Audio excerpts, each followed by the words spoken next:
on se retrouve dans une nouvelle vidéo pour parler littérature et aujourd'hui j'avais décidé d'adopter un format un peu différent, un peu plus ludique, le format de l'abécédaire. Alors l'abécédaire, c'est ce fameux ouvrage où on retrouve pour chaque lettre de l'alphabet un mot qui commence par cette lettre de l'alphabet et dont on va donner la définition. J'ai décidé de faire un abécédaire de mes livres préférés.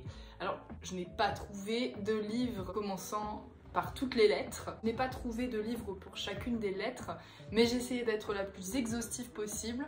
Et puis pour certaines lettres, il y avait plusieurs livres que j'avais envie de mettre, donc ça a été très difficile de faire un choix. Vous aurez ainsi un paysage de ce que je lis en littérature.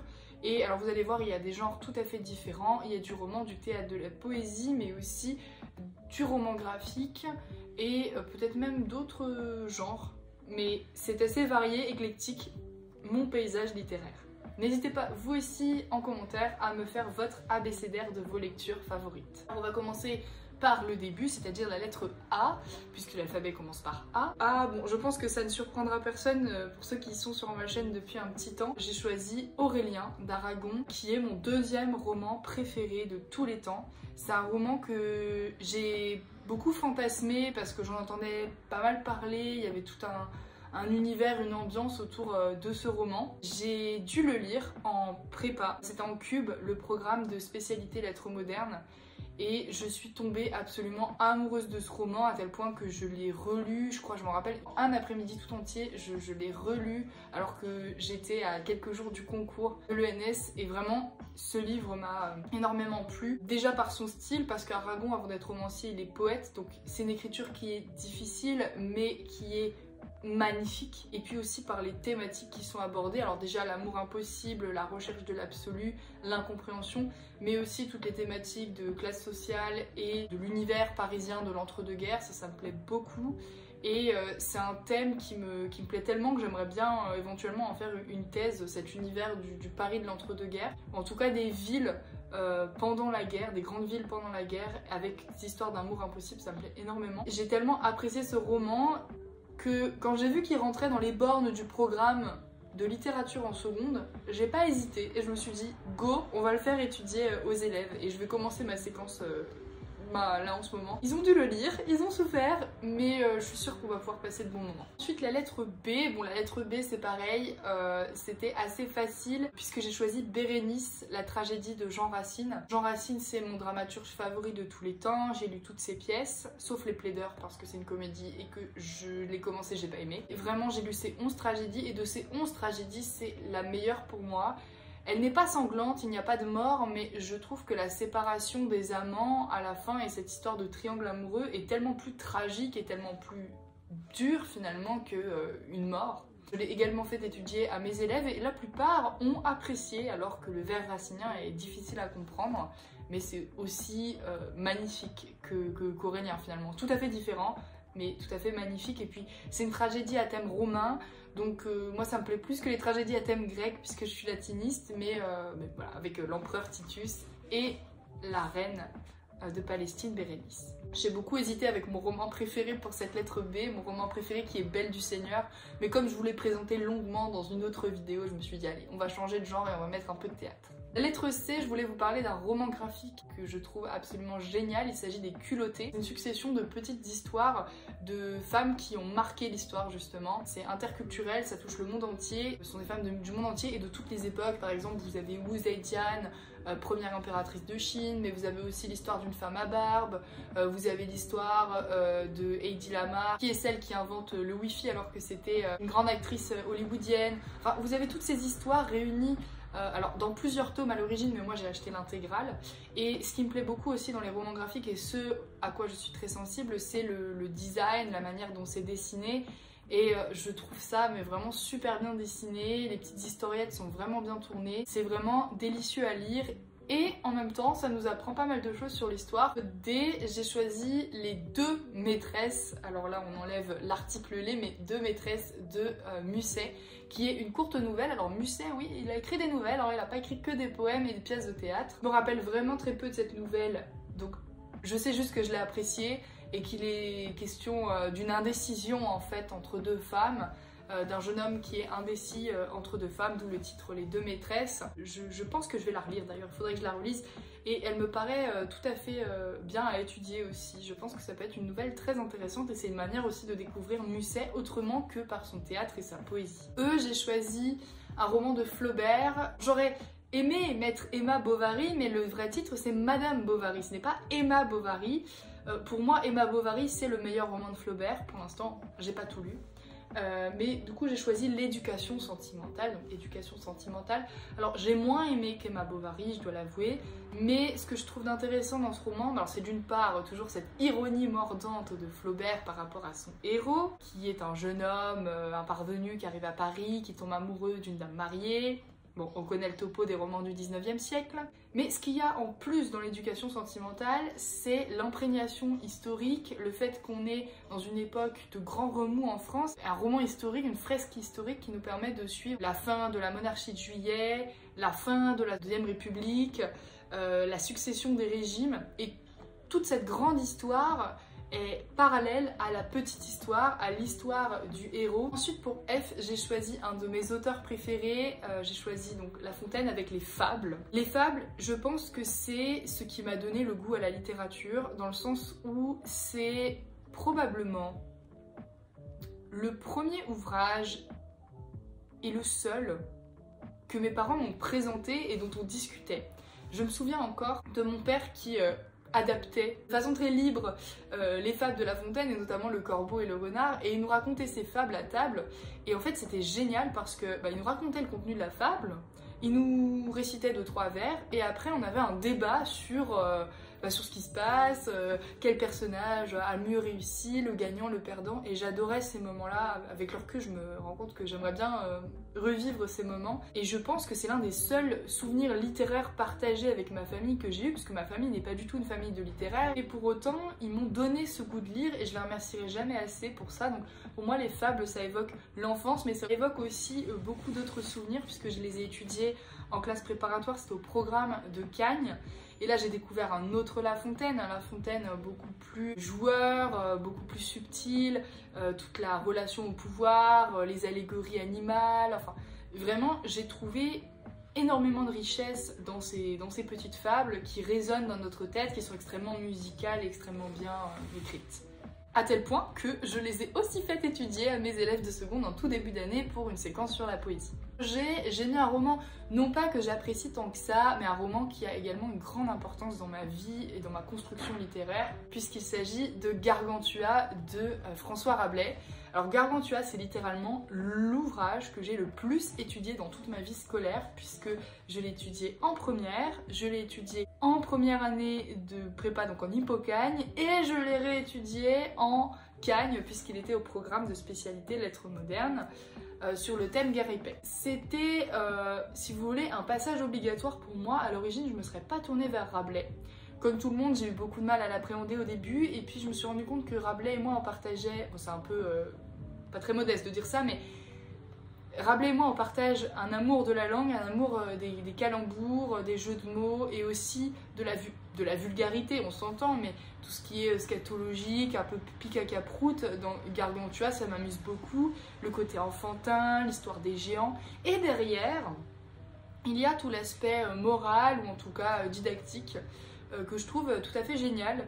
Et en plus il y a vraiment une richesse dans Gargantua, parce qu'il y a à la fois de l'épistolaire, il y a à la fois des scènes de bataille, il y a à la fois des descriptions, des trucs qui font très liste aussi. Il y a tellement une richesse de stylistique et thématique chez Rabelais que je me suis mise à apprécier son œuvre en l'étudiant. H, je n'ai malheureusement rien trouvé, voilà, c'est pas grave, mais on va se tourner directement vers la lettre I, et là j'ai mentionné L'île des esclaves de Marivaux. Alors Marivaux, c'est un dramaturge aussi que j'aime beaucoup, dramaturge et romancier, il faudrait que je lise La vie de Marianne très vite. Mais L'île des esclaves, c'est pareil, c'est une pièce qui a un peu jalonné mon histoire littéraire. À l'origine, mon frère l'a étudié quand il était au collège, et le livre est resté à la maison parce que c'est pas un grand lecteur, il déteste même ça, et donc il m'a dit tu fais ce que tu veux de mes livres scolaires, donc je l'ai lu. C'est une pièce que j'ai redécouverte je crois en prépa, je sais plus à quelle occasion, et surtout pour le CAPES, la préparation du CAPES, puisque elle était au programme. Et c'est une pièce que j'apprécie parce qu'à la fois elle est courte, à la fois elle est simple, et à la fois elle présente une réflexion philosophique sur la condition de maître, sur la condition d'esclave, tout en subtilité, dans l'humour, on va dire, sans pour autant proposer de révolution totale. Et je trouve que c'est très réussi chez Marivaux, c'est-à-dire que on critique ce qui va pas, mais on n'est pas en train de détruire tout. Alors, il propose pas forcément de solution, mais en tout cas, il essaie d'apaiser les rapports sociaux dans cette œuvre. Et L'île des esclaves, c'est une œuvre carnavalesque où on échange les rôles et on se met à la place du puissant un instant pour lui faire éprouver la place du faible un instant. Et cette inversion de rôle, elle est très sympa.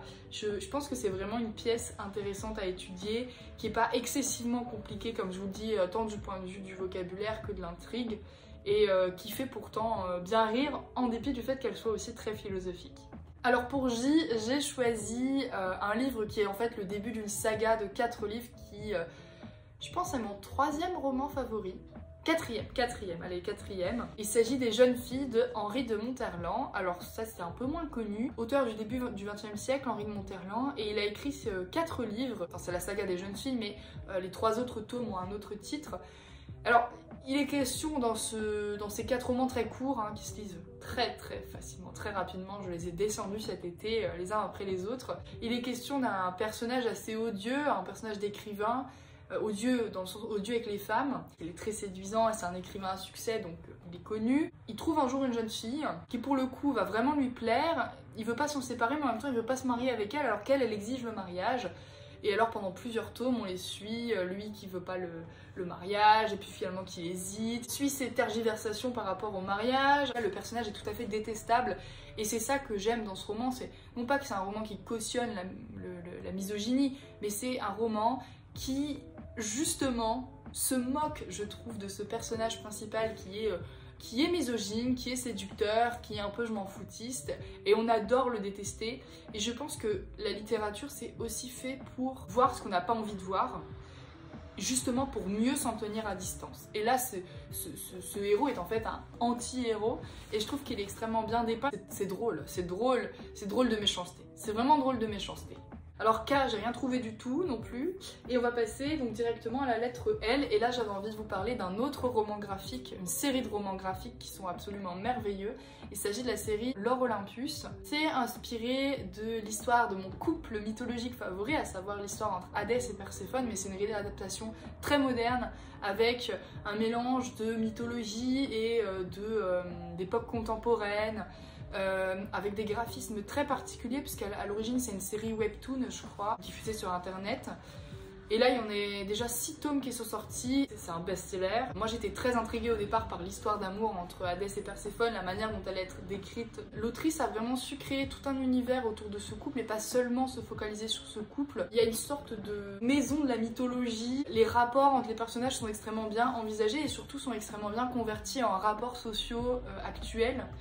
Et puis les graphismes, voilà, toujours les graphismes. Moi quand je lis un roman graphique, je veux le voir avant tout, c'est-à-dire voir les graphismes.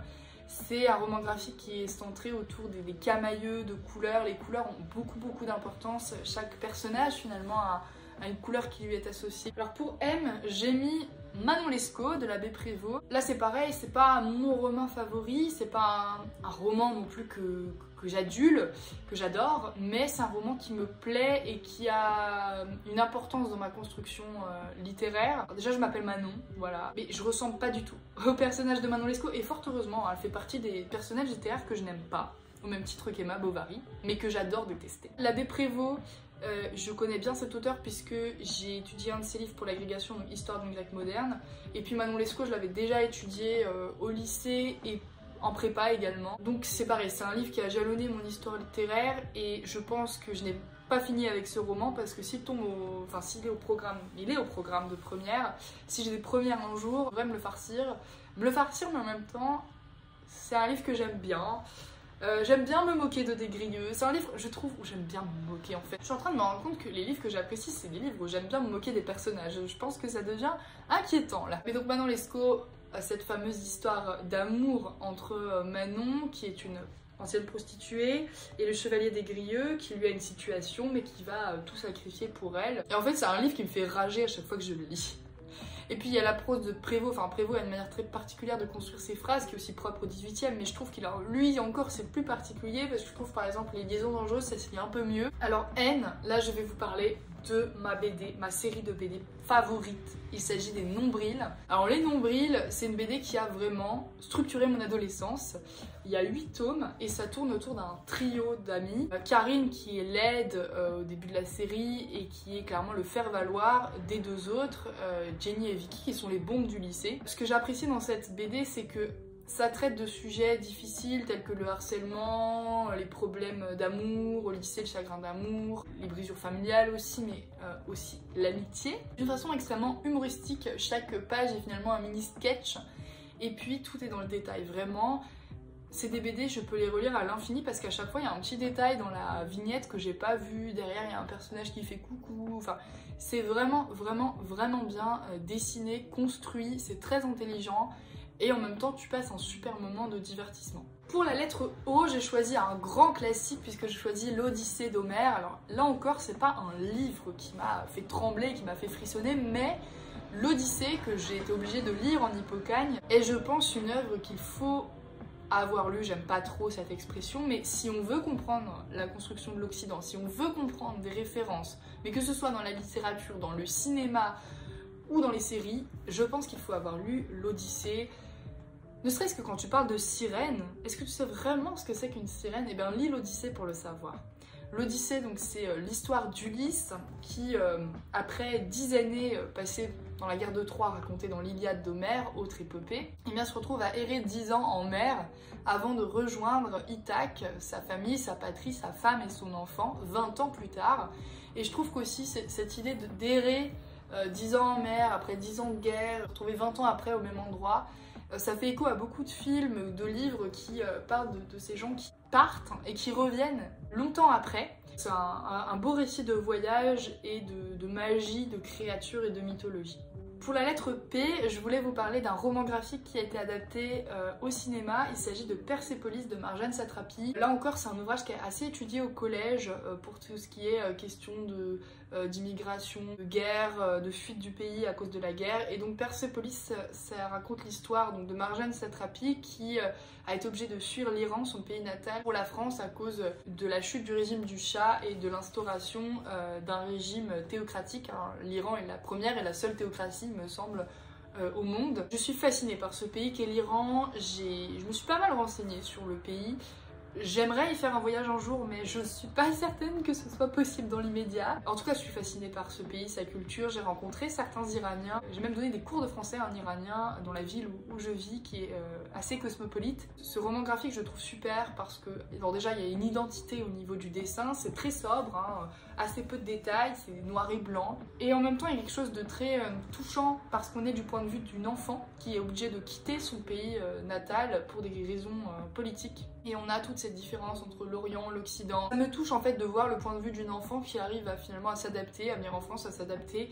Et je sais pas ce que ça fait de devoir quitter son pays quand on est tout petit comme ça et de se dire qu'on n'y retournera probablement jamais. Quand j'ai lu, ou plutôt relu ce roman graphique, j'étais aussi en train de lire Jamais sans ma fille de Betty Mahmoudi, qui est un récit témoignage en fait d'une femme. Elle est américaine mais elle a épousé un Iranien. Un jour son mari lui dit on va partir en Iran en voyage et elle reste coincée là-bas avec sa fille. Et à un moment donné ils veulent lui retirer sa fille et la laisser repartir seule aux États-Unis et elle refuse et elle se bat pendant des années pour repartir chez elle. Alors pour Q, j'ai choisi 4 sœurs qui est à l'origine une suite de romans adapté ensuite en roman graphique. Alors 4 sœurs, c'est l'histoire de 5 sœurs, contrairement au titre. C'est parce qu'en fait on est du point de vue d'une des 5 sœurs, donc il y a 4 sœurs.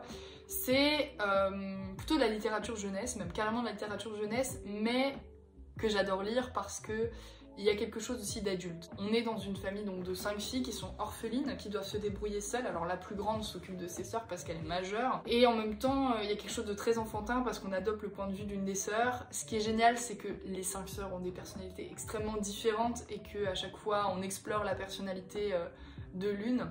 J'ai beaucoup aimé l'adaptation en roman graphique, encore une fois, grâce au design, au graphisme. Je trouve ça savoureux, c'est à la fois de la détente, mais à la fois aussi une réflexion sur la famille, sur les liens familiaux, sur la fraternité et la sororité, là encore plus.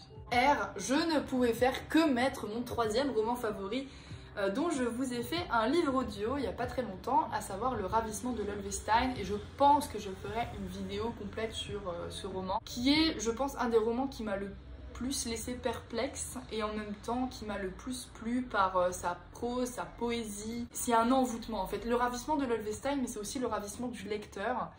Il y a un plot twist narratif à un moment donné, on apprend qui est le narrateur à un tiers du roman et c'est tout à fait surprenant. Il y a quelque chose d'extrêmement troublant dans ce roman parce qu'on a l'impression que c'est un roman qui n'est pas fini, on ne comprend pas tout. Mais en fait je pense que dans le ravissement, il ne faut pas chercher à tout comprendre, il faut essayer de le lire, de le relire et de se fondre dans la prose de Duras. Je répète aussi souvent que c'est le seul roman de Duras que j'apprécie, sinon Duras je n'aime pas. Mais vraiment, je n'aime pas.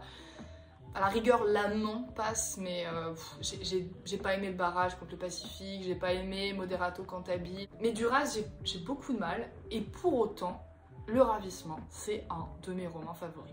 Alors S, j'ai choisi ma saga favorite, dystopie, puisque j'adore la dystopie, c'est un de mes genres favoris.